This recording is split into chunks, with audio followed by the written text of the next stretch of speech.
अध्यक्ष महोदय, मैं आपको एक और बात बतलाना चाहती हूँ और वह यह है कि कृषि विभाग को योजना आयोग ने बहुत गलत रास्ते में बिठा दिया है।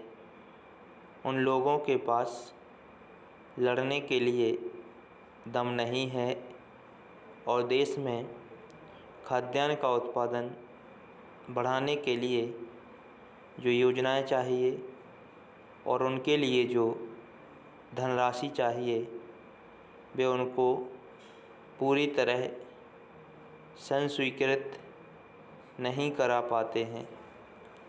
कृषि विभाग तो ज़मीन की तरह आधार होता है और उसी पर देश के लिए पर्याप्त अन्न पैदा करने का महान भार है। इसलिए यह बहुत आवश्यक है कि अधिक अन्न उपजाने के मार्ग में जो भी आवश्यक कदम यह विभाग उठाना चाहे उसमें किसी तरह की रुकावट ना हो।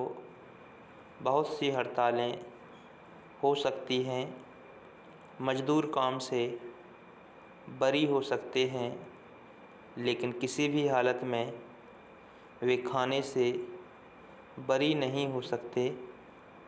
अब हम देखते हैं कि मिलों और कारखानों में हड़तालें हो जाती हैं, छुट्टी हो जाती है, तो आम काम के दिनों की अपेक्षा लोग उन दिनों में ज़्यादा खाना खाते हैं, ज़्यादा दावतें करते हैं। आज यह हमारे लिए यह सर्वाधिक महत्व का विषय है कि हमारा अन्न का उत्पादन उस गति से बढ़े ताकि हम अपनी खपत से अधिक उत्पादन कर उसका निर्यात कर सकें।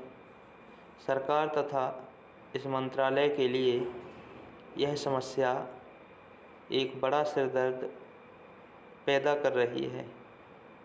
हर एक विभाग में बड़े बड़े अधिकारी बैठे हैं और हज़ारों रुपए के बड़े बड़े वेतन ले रहे हैं, लेकिन मुझे दुख के साथ कहना पड़ता है कि उनका दिमाग कार्यालय की मिसलों और कागज़ों में लगा रहता है। इस विभाग का काम बहुत ही महत्वपूर्ण है।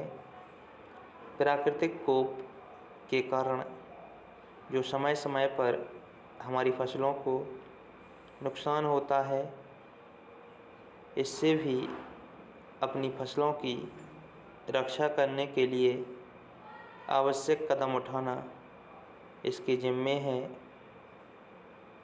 आज मेरे पास लखनऊ से कुछ लोग आए थे और वे लोग बोल रहे थे कि यहाँ दिल्ली में इस अवसर पर ठंडी हवा चल रही है और आप यहाँ दरवाजे बंद करके बैठे हैं या आराम से लेटे हैं, लेकिन हमारी तो जान खतरे में है। वहाँ ओले गिर रहे हैं और हमारी गेहूं की फसल खतरे में है। अब यह इस विभाग का काम है कि चूँकि हवा में पानी ज़्यादा होता है, इसलिए फसल के बचाव के लिए उस पर नियंत्रण किया जाए जिससे फसल की हानि ना हो।